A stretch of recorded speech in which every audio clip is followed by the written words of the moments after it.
Hello, I'm Paul Zajcik, founder of Elastic Steel Method of Athletic Conditioning. Today we're going to talk about basic footwork. We're going to talk about the basic steps. Most people know it as a step slide. You step, you slide. You step, you slide. Front leg step, rear leg slide. Now, most people know how to do that, but the question that often comes up, and if you don't know what you're doing, you can actually hurt yourself, is do you strike with the heel or you strike with the toes? In other words, do you step like this or do you step like that? Okay? I got a question about that from someone whose instructor said you always have to strike with the toes. So the person was striking with the toes, however they were constantly getting cramps over here. And the reason for that is because they were doing it wrong. How can you do it wrong? You either step with the heel or you step with the toes, right? How can you do it wrong? Well, let's think about what you've been trained to do for years and years and years, and see that if you try to get away from that, you actually are doing it wrong. You're going against something that your body has been doing for many years. How do we walk? We walk with a heel strike, right? We walk forward, and as we walk, every time we step, there's a heel strike, then you roll on the toes, another heel strike. We do not walk like this. It's not possible. Okay?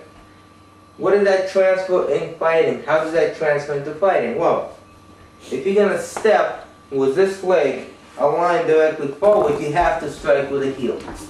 Okay? And that's how you step. Some styles do that. That's how they step. They strike with the heel. That's how you're going to do it. If you try to strike with the toes, as the person who asked me this question was doing all the time, your body's not used to that. If the leg moves this way, it's used to strike with the heel. You've been doing it for a long time, okay? The muscles here contract, the muscles here relax. So, that means that if you step and this leg, the kneecap, the toes are forward, you strike with the heel, okay? Strike with the heel. Okay, now, we talk about walking forward. Now, what I would like for you to do is just go like this. Now, this is not how you move, actually, but I just want you to do that. You know how kids like to do that? Just do that. And then try to do the same thing on the heels. It's not happening. Okay, what does that tell you? If you don't believe me, try it. Try to do it on the toes, move sideways on the toes, move sideways on your heels, and you'll see you cannot move on your heels. What does that mean? That means that if you're going to attack sideways, do not do heel strikes. Not going to work. You move sideways, it's only toes. You touch the floor with your toes, not with your heel. Okay, so we established that. You move forward, is the heel. You move completely sideways, is the toes.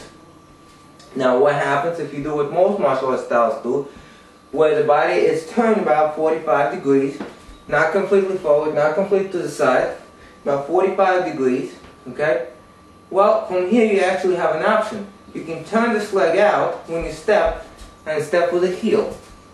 Or, you don't turn that leg out, and you step with the toes. Now, this is the biomechanics of what the front foot is doing when you do the step slide. Now, I was also asked my personal opinion. I'll give you my personal opinion. Okay? When you step, and you want to get there, you want to be as stable as possible so that you can do something. If you get there and you're not stable, you cannot do anything once you got there. That means that if you got closer to your opponent, if you got further from your opponent, if you made an angle, if you made a cut, okay? So, having said that, my personal belief that unless you know that you're going to strike your opponent and everything is stable, okay, and you need to take a very long step for whatever reason, do not do the heel strikes, okay? I do it sometimes in those situations, but most often it's the toes, okay?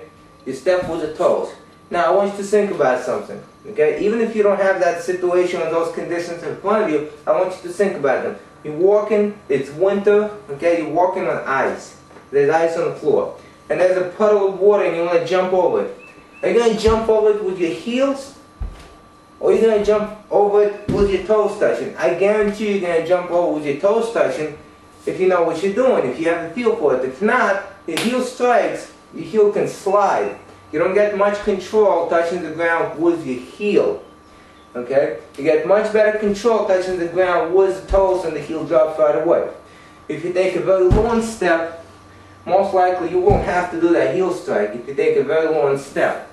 And some people do that. Okay? There's more weight transfer if you strike with the heel. However, there's less control if you do that. This week we talked about what your front foot does when we step. Next week we're going to talk about what your rear does and different things that you can do with your rear leg, and again my personal opinion on it. Today we just talk about the front leg. If you want to learn more about footwork, angles, fighting strategies, take a look at the link below, blue link below, and take a look at the Warrior Strategy online seminar.